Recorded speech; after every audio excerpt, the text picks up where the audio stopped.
Hey, Kim. Okay, I have to unmute you, I guess. I got it. Oh, you got it. Okay. Hi. How are you? Doing all right. I see the boss is there. I guess it's dinner time. I have a black cat that usually invades my Zoom meetings when I have them in the living room, but she's not in here right now. So yeah, I'll shut the door here in a little bit and try to make everybody contain animals. Is that a healer? And dogs. Yeah, he's a res dog from the Zuni Reservation in Gallup, New Mexico. Well, oh wow. Yeah, we lost our sweet dog that we loved, and the girls got in the car and went out and picked him up. One of our authors also runs a dog rescue out of Flagstaff, and they focus on res dogs. Ah. Because apparently there's a huge problem there with strays. And so they look like this. They tend to be healer type dogs. Let's see. Hi, Gina. Well, hi, honey. Hi. And hi, Rita. You're on mute. Can you hear me now? Yes. Rita. Hey. Hi, Kim. How are you? Good. Good. I'm glad to see that mandolin right behind you. It's got a crack in it. I just noticed on the front, what do you call the front piece? Anyway, there's a crack. Dang it. Oh. Everything I have needs to go to the shop and be tuned up. It happens. It happens. Yeah. I'm sure somebody can fix it. Yeah, I just haven't found them in this part of Texas since we moved a couple years ago. Well, so when you come up here to do the Appalachian Hootenanny, you'll have to bring your mandolin because we're eat up with them up here, aren't we, Rita? Well, I need somebody to really teach me how to get going. I don't know how to do anything but play scales and play a little bit of lead on it. Yeah. But I don't know chords on the mandolin very well. Yeah, I don't do chords very well either. They hurt my hands because I didn't start playing mandolin until too late. I've got arthritis. Yeah. So I have to play lead. I have no choice. I can do that, but I can't make the chords. I make little cheating 2-finger chords and the kids roll their own. I think that's all. I guess, people that really know can stretch their hand out and do it. But right. We'll get along fine, Rita, because I don't do any lead. I just play chords. I just play rhythm. So perfect. There you go. Yeah, I have my little tater bug. Can you see it? Yes, I do. Oh, that's awesome. Yeah. I love it. I think we can just visit for a few minutes and be off of mute till everybody shows up. Hello, Lee, Sally, glad to see you. Hi, Judy. Hey, Scott. Judy's getting your book for her birthday, Rita. Oh, good. I'm happy to hear it. And she might let Scott read it if he's nice, right, Scott? I am nice, Katie. Yeah, usually you are, actually.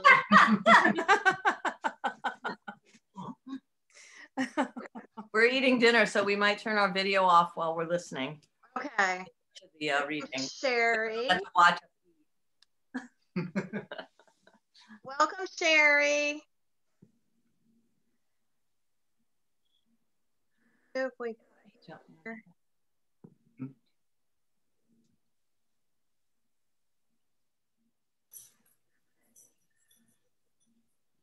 Sandy Long.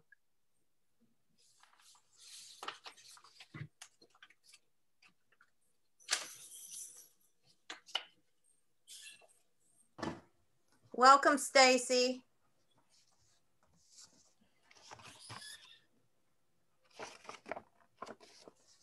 This is kind of funny. I felt like I was throwing a party tonight.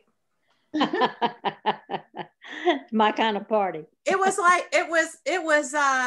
sort of, I got all excited like I do when I'm like really throwing a party. So lipstick and all. This isn't the preferable way, but it's nice we can all be together, and we're pretty far flung. Mm-hmm. And here's John Lang. Welcome, John. Hey, John.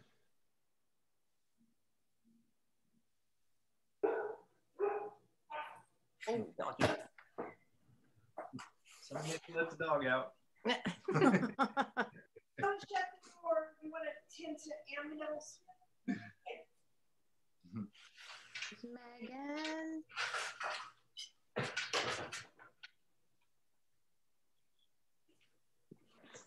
Hello, Megan. Glad you could join us. Where are you? Where are you? I was trying to show my cat because she's the prettiest one in the family. She's here purring, but I can't quite aim on her.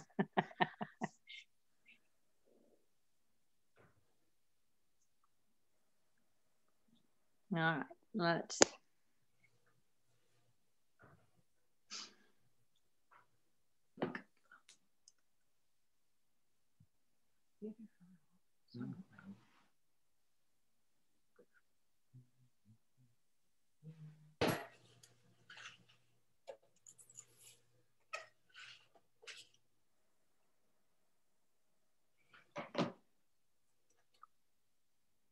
Well, we should have a few more people.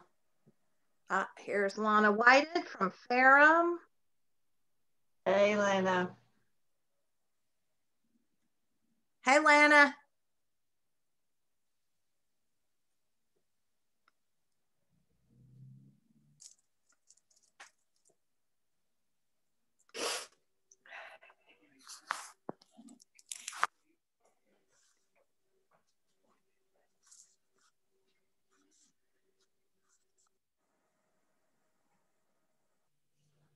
We'll just wait for a couple of minutes after 7 because I see a couple of people are missing, but I'll just keep watch and let them in as they show up if we. Y'all were talking about local music. Have you ever heard of Rika Satake play? No. Plays the banjo around Asheville. He says Potter, Japanese, but he has a more eclectic. So I think it's got some Appalachian tinges. He might.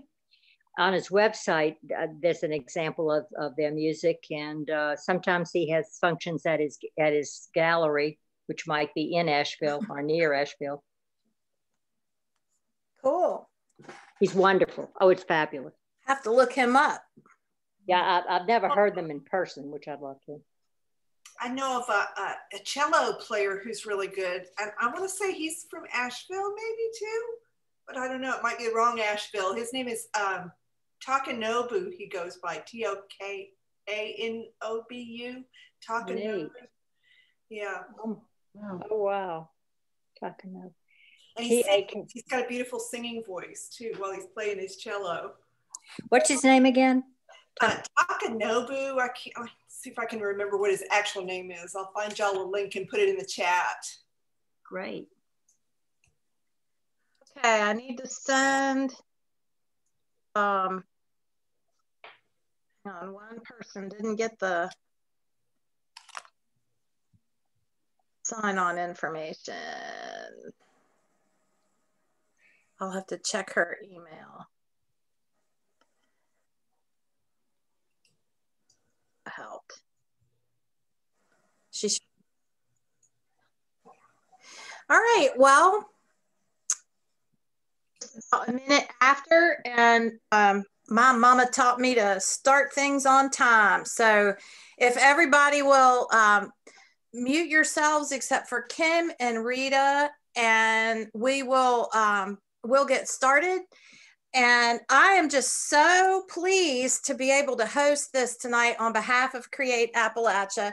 If you're not familiar with us, we're a new, not an arts organization, we're actually an artists organization. And our job is to provide professional development for creatives in a 32 county region that goes all across East Tennessee, Southwest Virginia, a little bit into North Carolina, and a little bit into Kentucky. Pretty soon we're going to have some centers open, co-working specifically designed for creatives who want to do digital media and graphic design, photography, podcasting, all that kind of stuff. So if you know people who are into that, please follow us on Facebook or on Instagram, or go to our website and sign up for our newsletter, and we'll keep you posted. I call us not an arts organization, but an artists organization, and also an arts-based business incubator. So if you know anybody who could use our services, we're getting ready to start our Arts at Work professional development series soon, and I'll be sending press releases out on that. If you're interested in that, you've got my email, let me know. This particular poetry reading that we're so pleased to offer you is in conjunction with our Leaf and Root and Berry exhibit.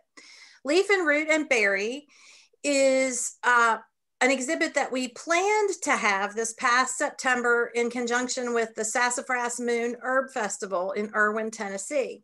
But of course, the festival couldn't happen because nothing can happen until the pandemic is over.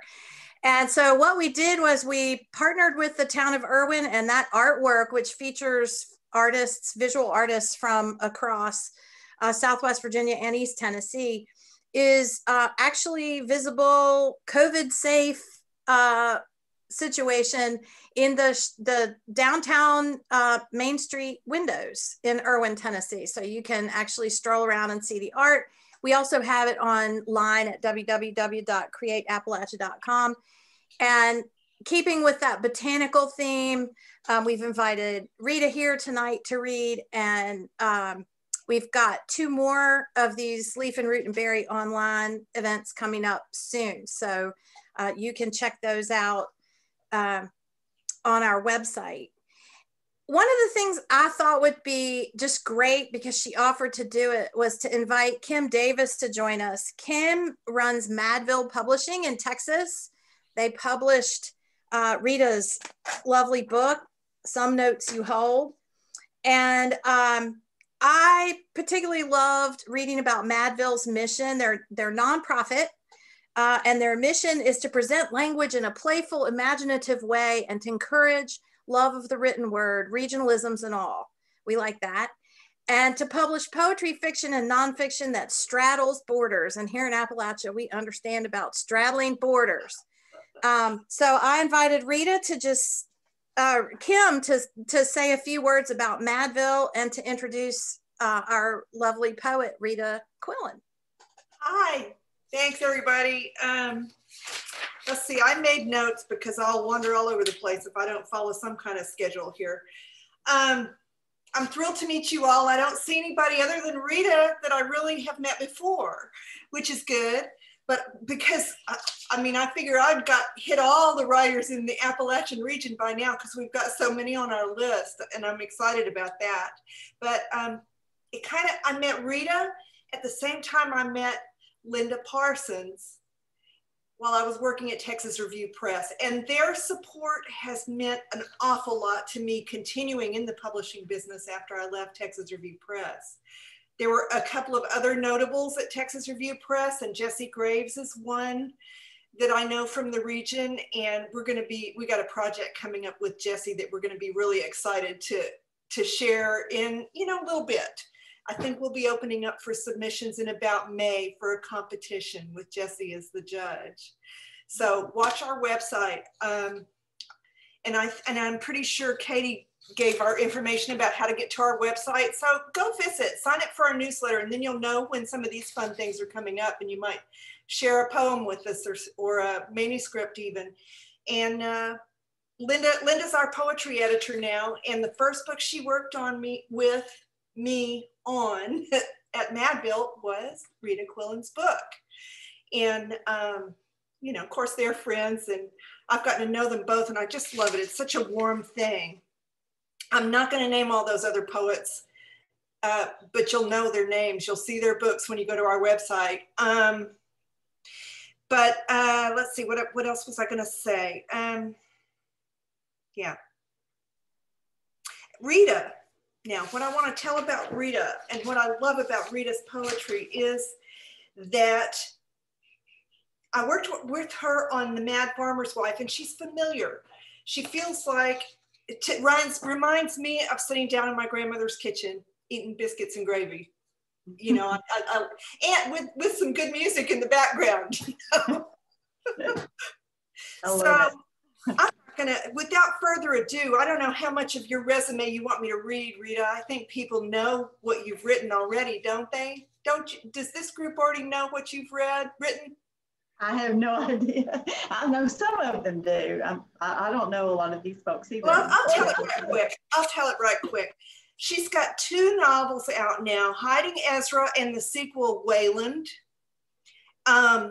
which came, let's see, Wayland came out in 2019. She's got a full-length poetry collection called The Mad Farmer's Wife from Texas Review Press, and that was 2016, and lots of awards.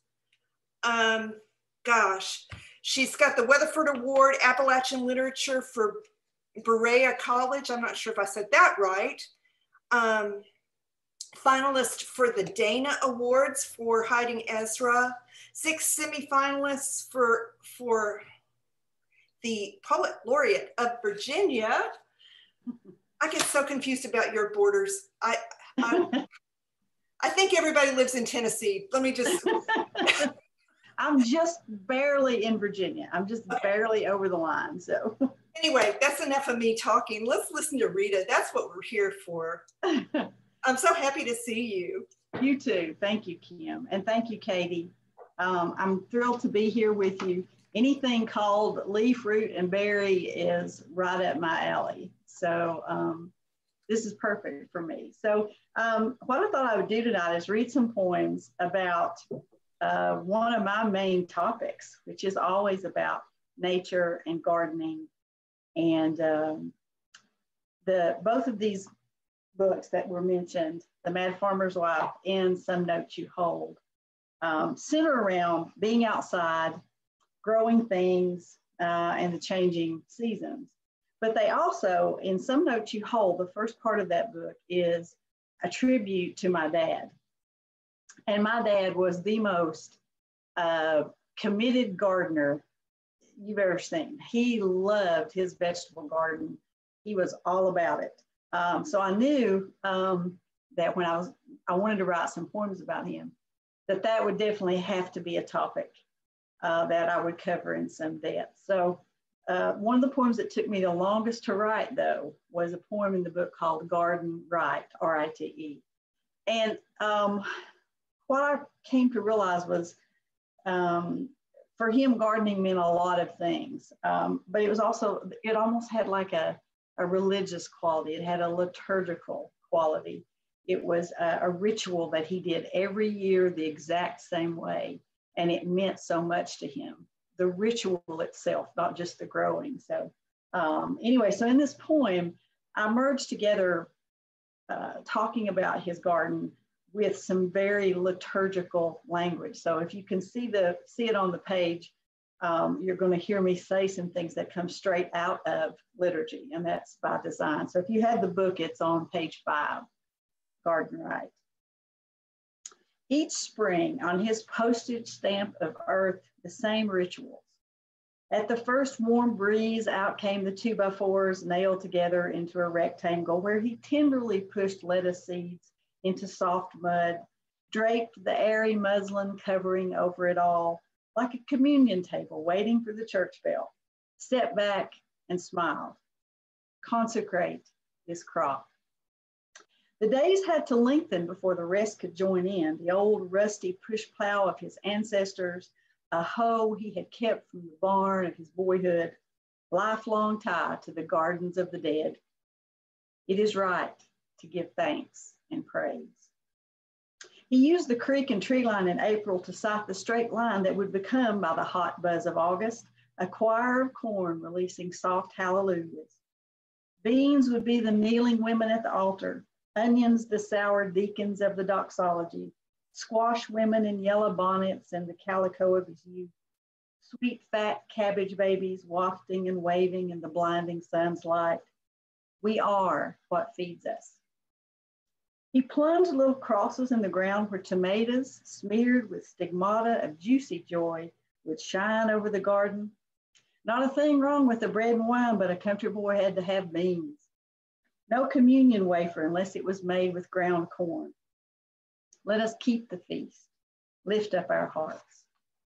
And my father, the high priest of the scriptural lines of this bright, dusty kingdom, giving absolution with green garden hose in the days of drought, would know precisely when to slowly lift that cloth from that communion table, pinch tender shoots to lay on his tongue, just the tiniest bite.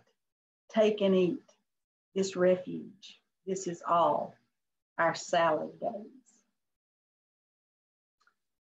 Now, my dad, he lived within a few hundred yards of where he was born and his whole life.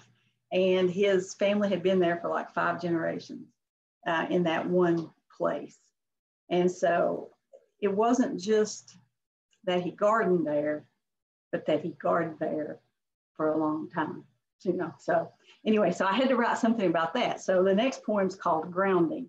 And it's similarly, it's about the same thing. It's about this notion of rootedness and how growing things attaches you in a way as much as it does them. Grounding. When Dad stepped out the back door, he met Clinch Mountain's majestic face, her specter changing from green to gold to gray and black and back again. Reference point eternal as year after year clicked faster by. To his right, he could see through trees' bare winter arms the home he was born in, the pasture where he ran and cried when first his father, then his grandfather died, leaving him alone in a house of women.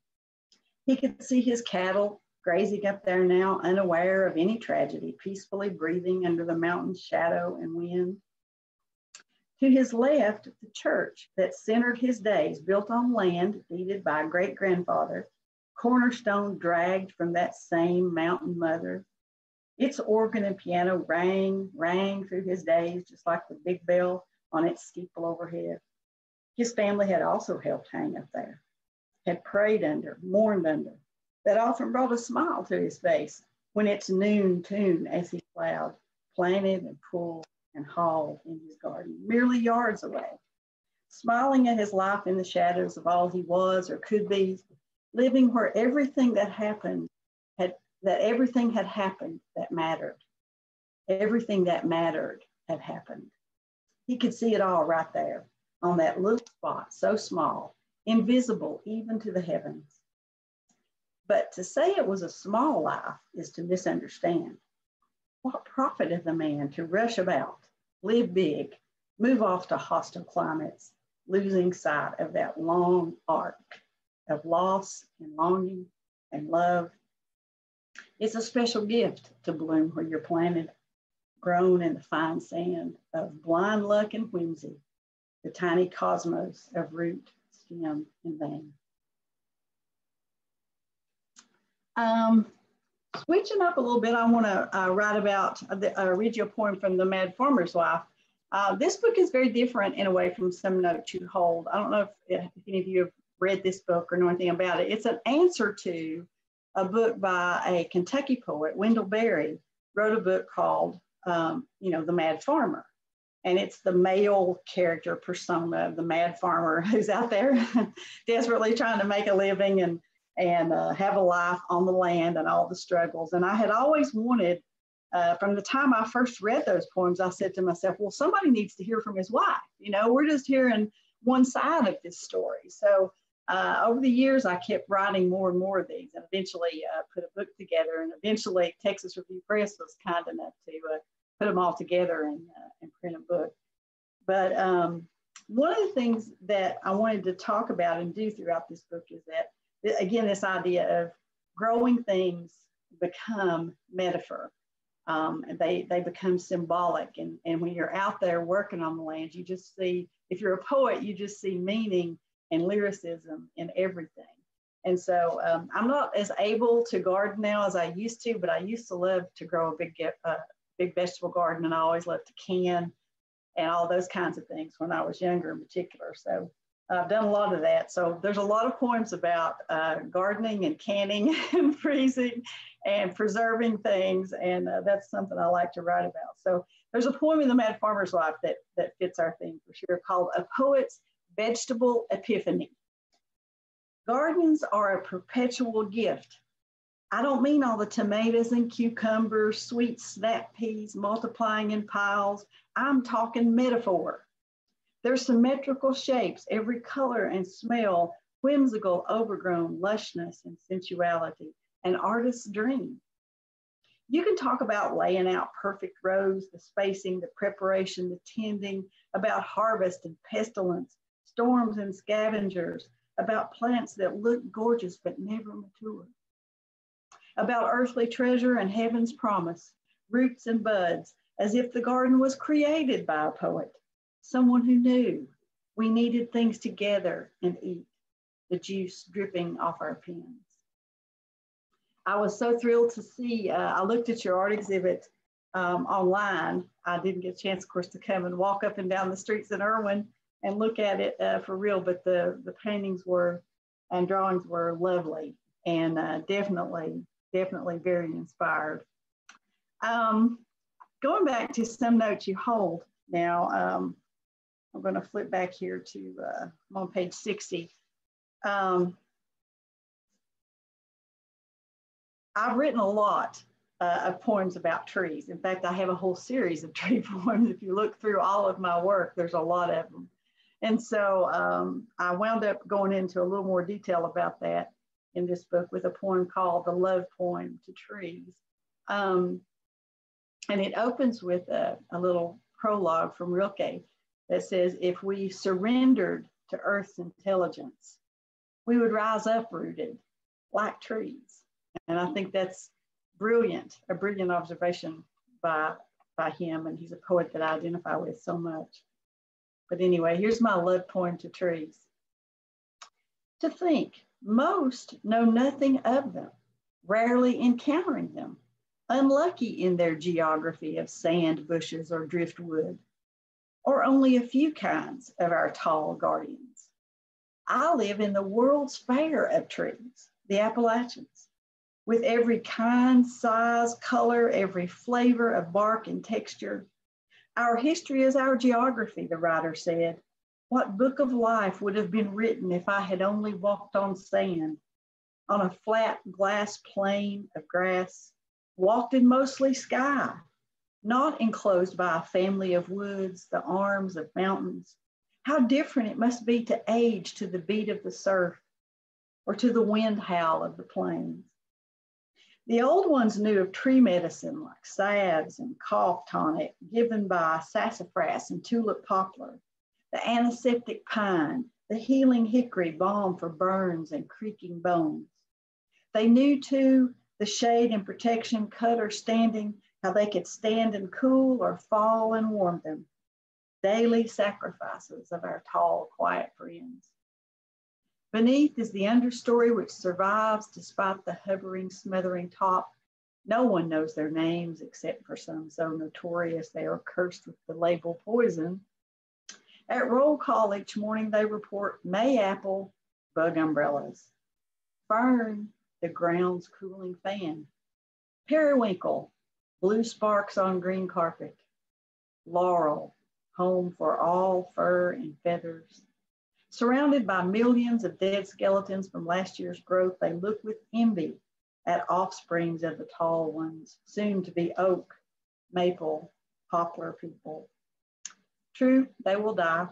All beauty is terminal when October's cold, hard nights fall, but they come back, their future ever brighter as they climb towards sun, while we are but one season.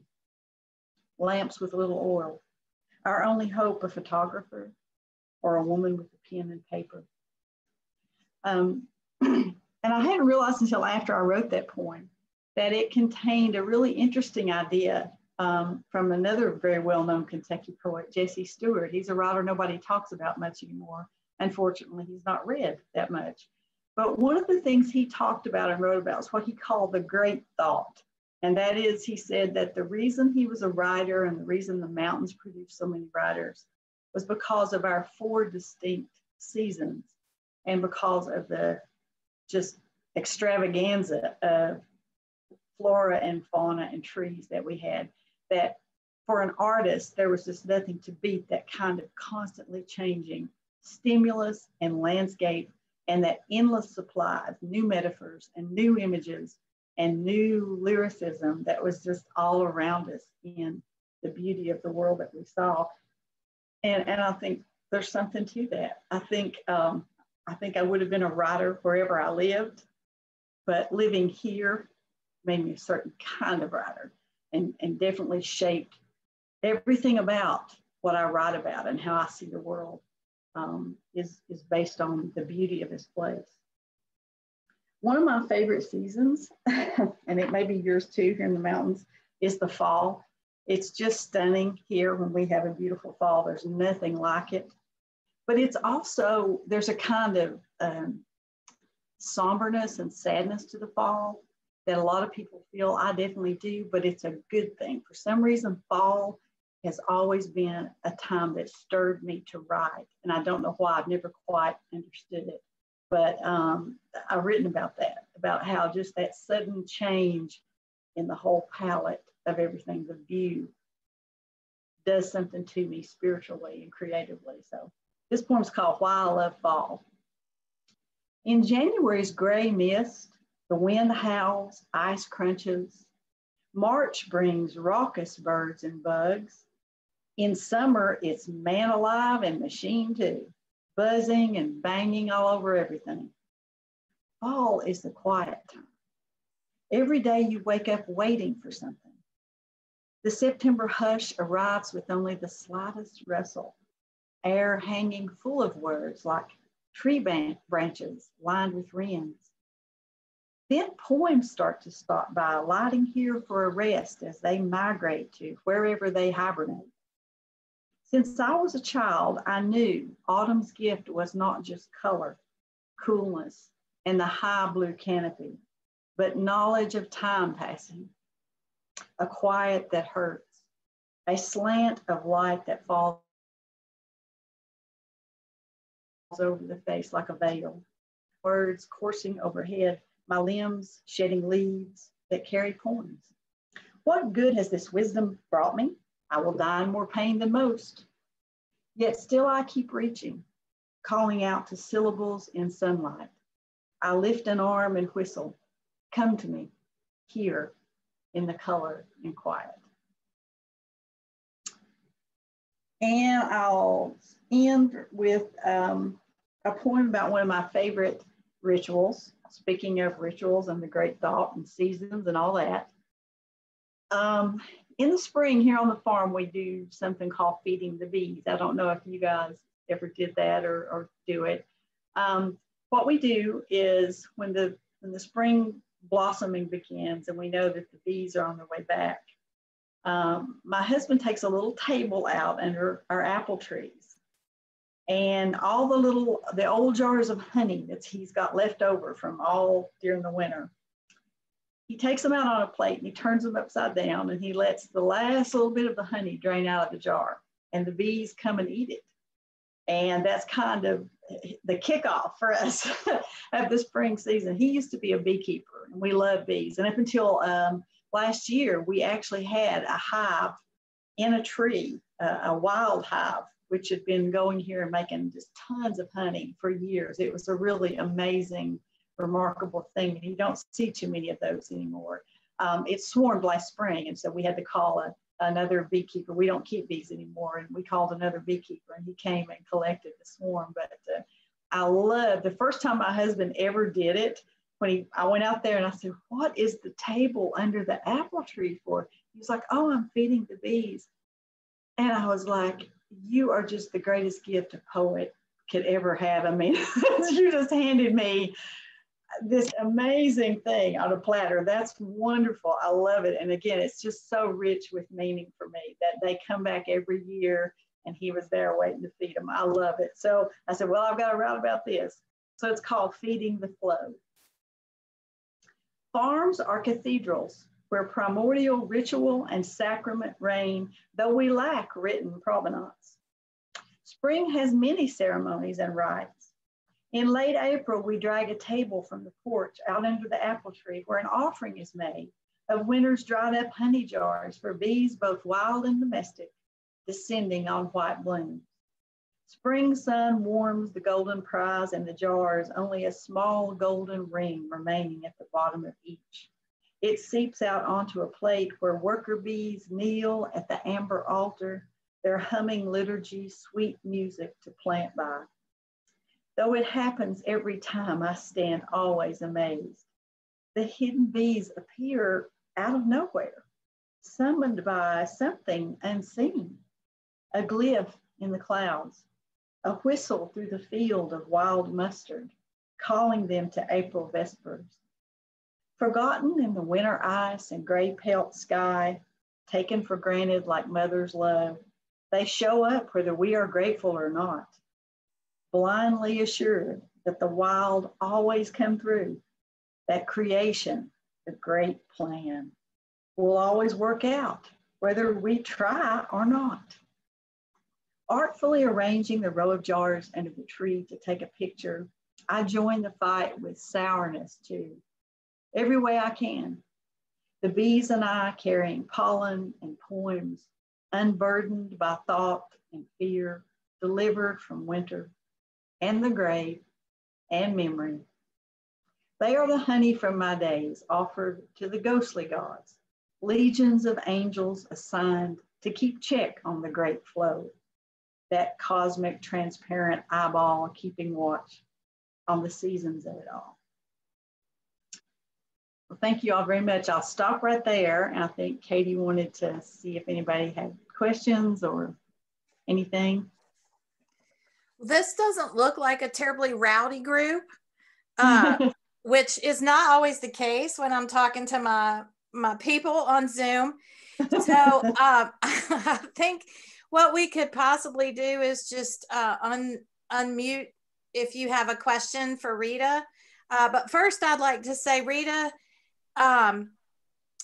your book, this latest one especially, because I hadn't enjoyed it yet, was such a treat to have in the middle of a time when an extrovert like me feels isolated, and such a sweet reminder of the gifts that we have if we just walk outside.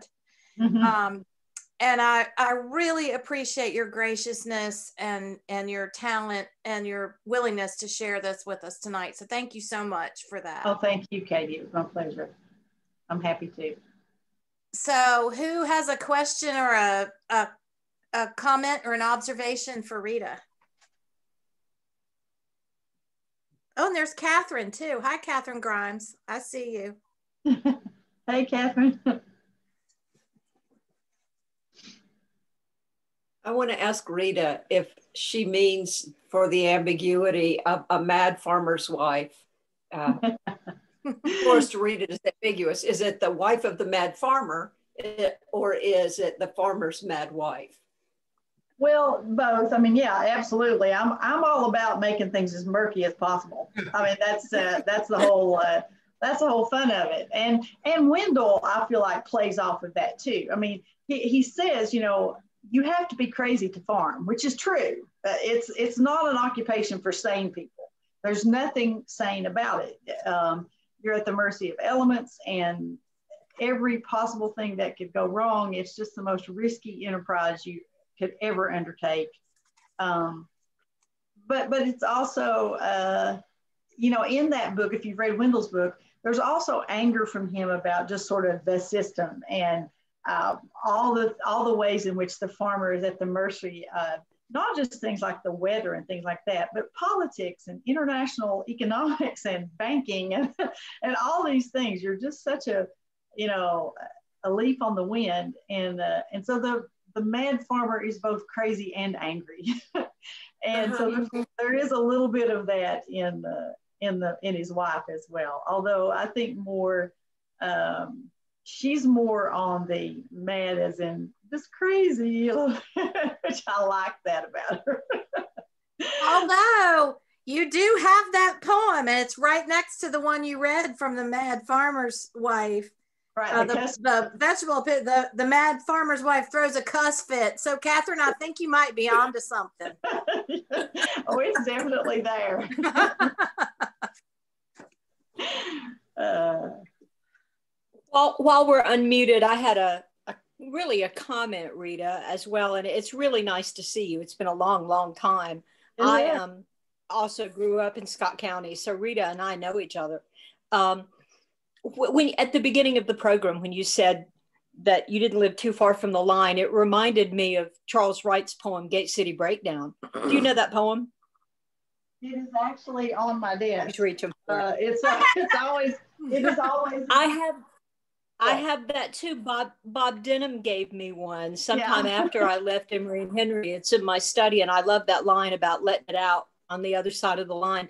Right. And I think what you said before about ties to geography and place, when you're from a place that's near a line, even a county line or especially a state line, I think that also has kind of an impact on who you are and on your sense of lines and liminality, don't you? Oh, absolutely. I mean, I'm nothing but marginality in every direction I turn. I mean, that's the way I feel, that I don't comfortably fit everywhere. I walk all kinds of lines in all kinds of ways, personally, artistically, every way. And so, yeah, I think there's definitely something to that. But artists have always existed on the margins, and in the margin is where freedom is too, artistically. So there's advantages to that. And again, that was just sort of a luck of life as well as being where I was born. But I think there's advantages to that marginality. There's a kind of, as Mary Knowles Murphy famously said, people in the mountains know how to keep the edges of their individuality unworn. And that's something that I feel very strongly about, that, there's a kind of originality and a kind of oneness and to the way I see things and the life that I've lived. And that's helped me as a writer, as much as it's been in some ways a challenge as well. So, but yeah, that's a good observation. That's true. Yeah.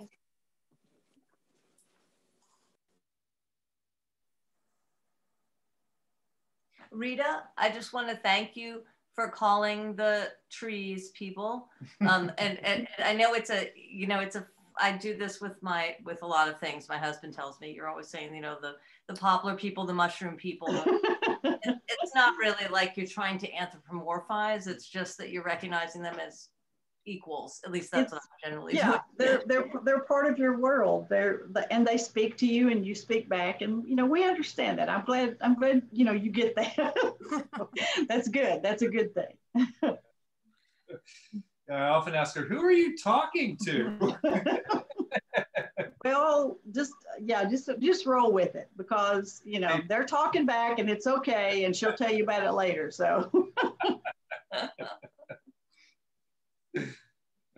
Rita, I just wanted to say I took a class from you a few years back, and a line that came out of your teaching was Maymaw's cornbread buttermilk sweet onion tellings, and I'd written it in a big draft, and you pointed out that line.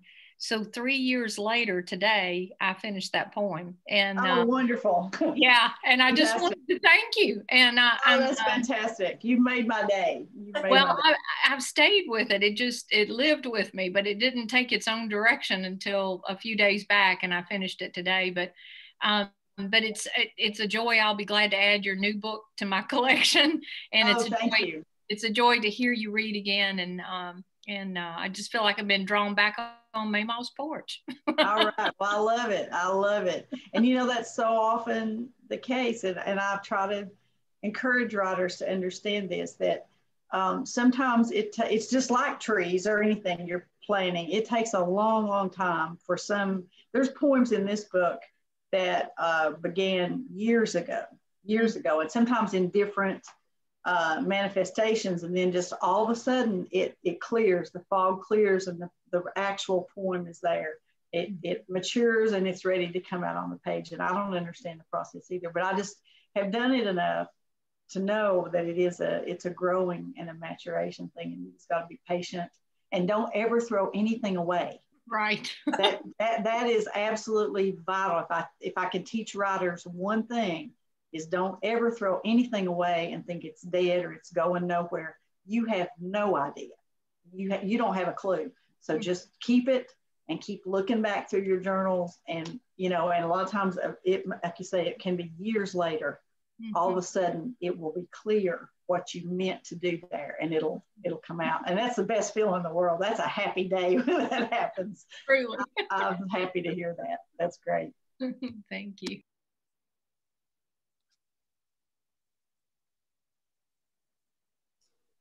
I think I'll raise my hand. I think that organizing that stuff that you keep, that's my problem. I never go back and look at those journals. No, you got to. I'm not just a publisher. I try to write too. She's a good writer. She's a talented writer. Yeah, I think you have to do that. Like set aside ever so many months. Just say one day I'm going to dig out my journals and my notes and just flip back through it. I try to do that at least a couple of times a year, and it's usually there'll be at least one thing that I'll come across that I'll think, oh wait a minute, I know what I should do with that, and then it will become something. But yeah, don't ever throw it away. Don't ever give up on anything. I mean, some of it doesn't ever. I mean, just like seeds you plant in your garden, there are, beans that never come up. It happens, but you don't know. So I always make time to go back to that.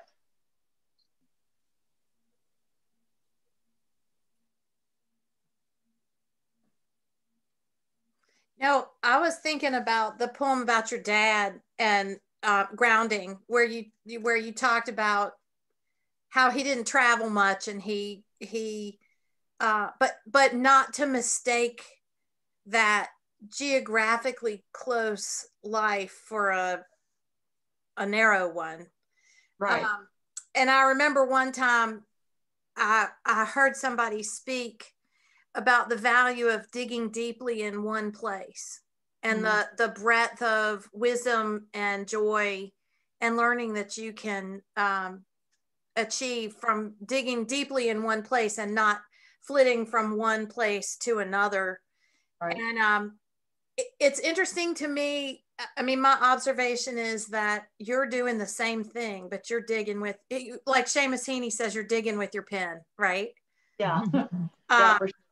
And exploring the culture. So amazing. Yeah, it was important that my dad, the fact that his family had been there so long, and there were so many stories going back so many generations, that was so much a part of him and so important to him that he was from that place. And nowadays it's almost, I didn't know till about like maybe 10 years ago that was really a thing among young people, that you were considered a failure if you still lived in your hometown.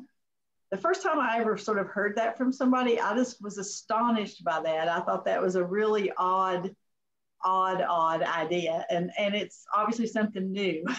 That was not necessarily thought of by somebody like in my dad's generation. He would have just been totally perplexed by that too. And so, yeah, I think there's definitely something lost by the kind of just sort of rootlessness, wondering that is much more common today. It's a rare thing when you have somebody who is that rooted in a place and that committed to it. But there are also advantages. There's definitely advantages to that, not just to them, but to the land and to the place where you are. That makes a huge difference, that the people are living there and have always lived there, and expect that those who come after them, people they love and care about, are also going to live there. That makes a difference in how you do everything and how you make decisions, but that was very much a thing of his generation, that that was the way it was. You stayed put most of the time where you were. Rita. Yes, Rita, I enjoyed very much your readings tonight. Thank you. And I'm looking at a poem that has stayed with me, that I read when Katie delivered the book to me. That was very nice. Thank you, Katie. And it's Witness. This is where you were witnessing your father and your mother in a pretty much wordless exchange, where you realize that there's some very unspoken emotions here. Right. And what it resonated with me was things that I that you observe as you're growing up with your parents. I had aunt and uncle that I spent a lot of time with, and their interactions, grandparents, and then you don't really understand them until you are old enough to be in their shoes. And I wonder if this poem Witness, if that was true for you, something that you observed that took on more meaning as you reflected on it as an adult. It did, but it was also me acknowledging that even as a child, I remember that incident because I did understand it all too well at the moment, that this was a very odd thing to see my dad do something like that. That was, he threw a tomato at my mother, which he never did things like that. I mean, he was not that kind of person. He was a pretty quiet, gentle soul. And that was just such a strange interaction between them. And the fact that she did not respond. She did not take the bait. She just let it go because I felt like reading her mind that she was thinking, well, that was a very odd thing for him to do. And I'm going to let it go just this one time. I'm not going to make a big deal about it. There's something here that I don't know about. So I'm just going to let that go.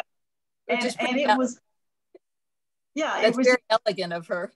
It was an amazing moment. And even as a child, I realized that this was something I needed to hold on to because it was something I was going to learn from later. I wasn't sure what, but I was observing something that I did not hardly ever saw between my parents. And it was just a lesson about how relationships are complicated and that there were things that went on with them that had nothing to do with me, and I needed to understand that, and that life was complex that way, and that my dad was complex that way, and that was okay. That everybody has a right to a bad day once in a while, I guess. And maybe as we all get older, we realize what can push us to those trigger points. Exactly. Yeah. And yet with a long relationship that's committed, you let it go. You let it go, right. Thank you. No, thank you. Thank you for the question. Rita, before we run out of time, could you talk just a little bit about your two novels and tell people a little bit about those in case they haven't read them yet and they might be interested? Oh, that would be so wonderful. I wish everyone would read my novels. There's such a lot of work. And I'm so proud of them. The first one, called Hiding Ezra, is based on a true story, and it's absolutely an amazing story. People swear I made it up, but I did make it up, but it's based on something that really happened. My husband's grandfather went AWOL during World War I. He was one of many, many, many thousands of poor working class men who just felt they could not leave their families behind. Every able-bodied man had been drafted, and they were in desperate need of him at home. And so he made the decision to go AWOL, thinking he could explain his way out of trouble, that they would let him go back home and help his family who was in desperate straits. But of course they wouldn't. And so he found himself an outlaw and on the run. And the story is about how the Appalachian community that he was part of, how they reacted to this very controversial situation of a man who was, shirking his military duty, but for a good reason. And it's about the adventure that he went on and the woman who saved him and all of that. And you learn a lot of history that you probably didn't know about the other pandemic. This book is set during the Spanish flu pandemic. And so it's a real barn burner of a story, and I loved writing it. It was so much fun. Now, Wayland is a continuation of the same characters, but about a decade later, going into the Great Depression. By this time, things have settled down and their lives are going along pretty well, and they're happy and thriving and everything is great. But of course, we know you can't have a novel like that. So one of the hobos who's jobless and homeless during these early days of the Great Depression shows up at their home. And unbeknownst to them, He is one of the most evil people that you could ever dread to meet. He's a psychopath, and he focuses his attention on their daughter. He's a pedophile. And the book is about them figuring that out. And again, how the community figures him out and what they do to solve their problems. So you can read all about them and read excerpts from both on my website, ritasimsquillen.com. And I hope you'll take a look at them. They're good stories, and I'm proud of them. I'm proud that they're out there. Hiding Ezra was published by an East Tennessee press called Jan Carroll Publishing. And then Wayland is from a really fine press in Tennessee. I don't know if you all know that you have a really wonderful small literary press. It's one of the oldest and most respected in America, actually. It's set in Oak Ridge, Tennessee. It's called Iris Press, IRIS. And so they brought out the book Wayland. So check them out. I hope you will. Anybody else have any questions or comments or compliments for Rita? I do. I have a compliment. May I speak? Absolutely. Okay. Well, I noticed that in a lot of the poetry, there's mention of music and singing and song. And there was one I just delighted with too, of many, that Texaco opera. Mm-hmm. And listening to the opera Saturday night, and there's music in all of your poetry, and I find it so missing in poetry, in contemporary poetry that I've come across. It's just not there, and yours is just part of it, and so I was delighted with that, and I remembered how my husband, who farmed in Tennessee, East Tennessee, would listen to public radio on Saturday afternoon where the Met came through, and he would be out on his tractor listening to the opera. And I'm thinking, well, how many of these farmers around here are doing that? But it was just wonderful how you wove all of the detail in and out about all of the operas and the characters and oh, let me tell you, that poem, I've never worked harder or longer on a poem. That's a sestina. I got this crazy idea during about 2 or 3 years ago when I was so bored. I thought, I'm going to write a sestina. I had no idea what I was taking on. It was the hardest thing I've ever done. And it took me a lot of research because I had to find some of those details. I couldn't remember all of them. I just, I was a little kid, and that opera was just around. It was in the air because every time I was at my grandfather's on Saturday, that's when we would go down there and stay with them. He owned a Texaco service station. He got interested in opera as a soldier in World War I, being over in Germany. And then when he came home, he bought a Texaco station. Texaco was one of the major sponsors of the Met. So he began supporting his own, enterprises for the company he worked for, and fell in love with opera. So we all the grandkids had to sit down, shut up, be quiet on Saturday night if we were down there, and listen with him to the Met. So, but yeah, I had to do a lot of research to go back and find the details and make it all fit in that sestina. It took me months, but it was really fun. I was thrilled when I finished it, and it worked. Yes, thank you. Well, speaking of music, I'm gonna share how I got to know Rita. Jack Hinchelwood, who used to be the executive director of the Crooked Road, used to hire me to do some things for him, sometimes organizing food events, festivals, and things like that. And Rita came and read at one of those in Big Stone Gap. But I had the joy and honor of being part of a ballad singing group at Heartwood. And I remember walking in that night, and I had met Rita a time or two. We didn't know each other real well.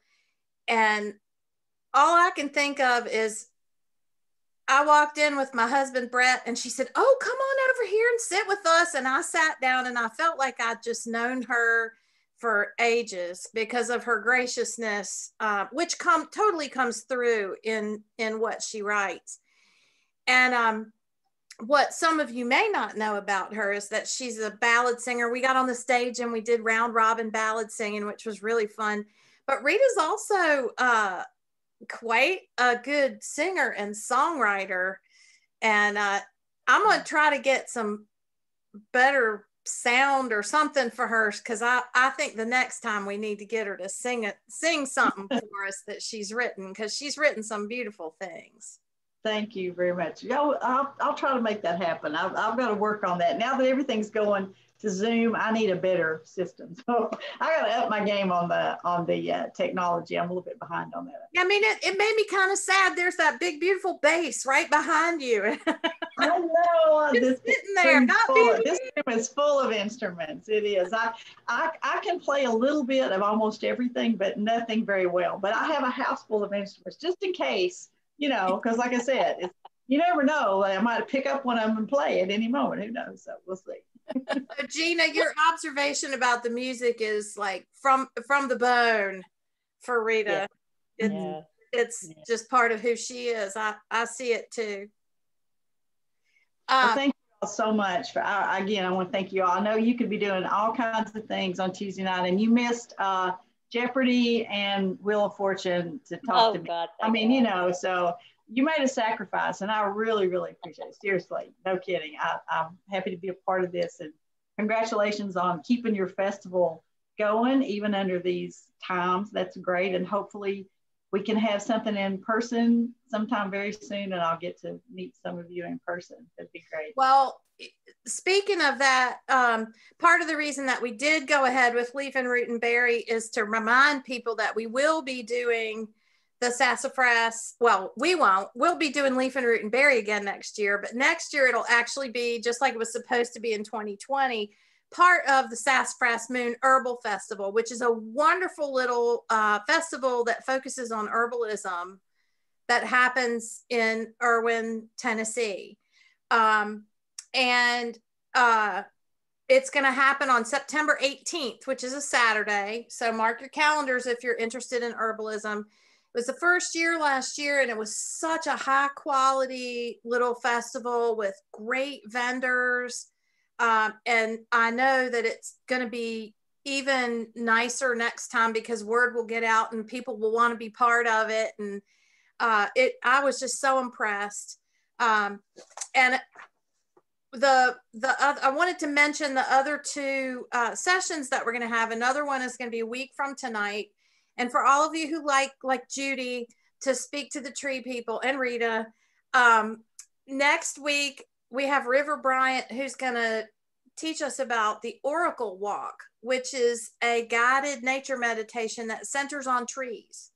And River is an herbalist. She's a massage therapist. She teaches at the Appalachia School of Herbalism. And there's a handout and a little video, and we'll talk about centering your meditation on trees. I don't know about y'all, but it's been a pretty stressful little while here lately. And I think listening to poetry and doing an oracle walk sound good to me. And that's going to happen next Tuesday. And all you have to do to sign up for that is the same thing you did to sign up for this.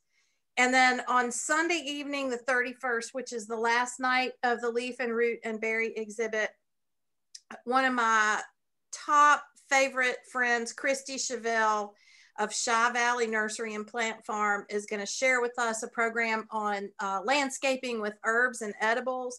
And Christy has been in business for almost 20 years now and focuses on native Appalachian species.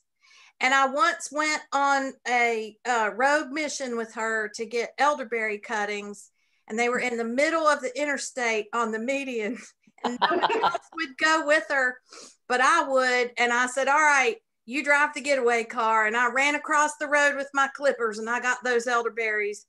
So Christy is just an amazing master gardener, wonderful, wonderful plant person. And I hope you'll join us for the other two free open sessions and tell people about them. All you have to do is email me. It's easy to remember, Katie@createappalachia.org, because we're a nonprofit. And I really want to say too that if any of you are local and you want one of these books, Kim was kind enough to send us a stack of them. I still have a few left. We've sold a bunch, Rita. Yay! So I've still got a stack of them, and if you're local, email me and we'll arrange for pickup, because we've got a special price of $15 on those. And if you didn't want one before, you're bound to want one now. And other than that, I just want to say thank you so much for coming. And wasn't it a wonderful way to spend a Tuesday evening? Yeah. Thank you. Thanks, Katie. Appreciate you. Thank you, everybody. Thank you, Kim, too. Appreciate it. You're welcome. Nice to meet you all. All right, Kim, you're coming to our, Rita, we're going to have an Appalachian potluck and everybody's coming. All right. Yeah. Madville's going to come throw a party up there sometime if we ever get to do anything like that again. All right, I'll help you organize it. Yeah. All right. Thank you so much, everybody. Have a lovely evening. Thank you. Good night. Good night. Good night. Thanks, healthy. Night. Thanks to you, Katie. Oh, you're so welcome. Thank you, Katie. Pleasure.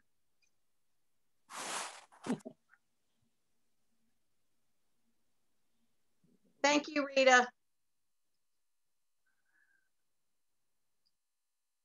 Share, it's just you and me. Unmute yourself, honey. I'd stick around and say hello since you were signing off. That was really, truly lovely. It was. I only caught the last part of it, but I'm glad I did. It was really, really lovely. I think people really enjoyed it, and it's all recorded. So now I'm sending it to James, right? Oh, yay. Okay, good. But people really enjoyed it, and I think that was a great way for people to get to know us. Mm-hmm. I think the more of these that happen, the more they'll start to get recurring audiences. And yes, and I was pretty determined to keep it to finish it almost right at 8 o'clock, because people get, I mean, even if you're really enjoying something, people get antsy. Yeah, that was really good. Yeah, I kind of